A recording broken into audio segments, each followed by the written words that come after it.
کہتے ہیں کہ پرانے زمانے میں ایک دانا بزرگ تھا۔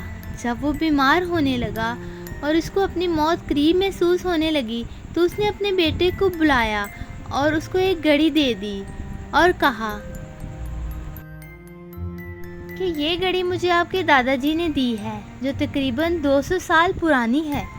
اس نے بیٹے سے کہا کہ اس سے پہلے کہ میں گھڑی آپ کو تحفے میں دوں، آپ پہلے بازار جا کر گھڑیوں کی دکان سے اس کی قیمت معلوم کر لو کہ وہ دکاندار کتنے میں یہ گھڑی خریدنا چاہ رہا ہے۔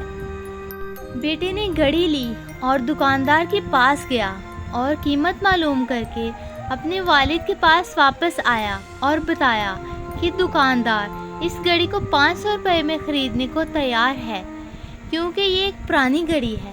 والد نے کہا کہ جاؤ اور کسی ہوٹل والے سے اس کی قیمت معلوم کرو۔ بیٹے نے باپ کی بات مان لی اور ہوٹل والے سے بھی قیمت معلوم کر کے واپس آیا اور والد کو بتایا کہ ہوٹل والا 1000 میں خریدنے کو تیار ہے۔ والد نے پھر کہا اب جاؤ اور کسی عجائب گھر والوں سے اس کی قیمت معلوم کر کے آؤ۔ بیٹے نے پھر گھڑی لی اور عجائب گھر والوں کے پاس چلا گیا اور اس گھڑی کی قیمت کے بارے میں پوچھا اور بھاگتے بھاگتے اپنے والد کے پاس آیا اور کہا کہ وہ لوگ اس گھڑی کو 10 لاکھ میں خریدنے کو تیار ہے۔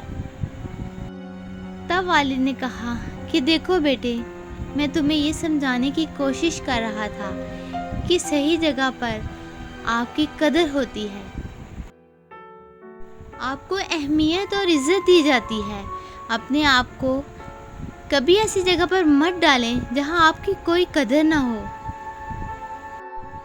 آپ کی قدر وہ جانتے ہیں جو آپ کے کام کی تعریف کریں، آپ کو حوصلہ اور شاباش دیں۔ ایسی جگہ پر بالکل مت رہنا یہاں آپ کی حوصلہ شکنی ہو، یہاں آپ کے کام کو سراہا نہ جائے۔ اپنی قدر جانیں۔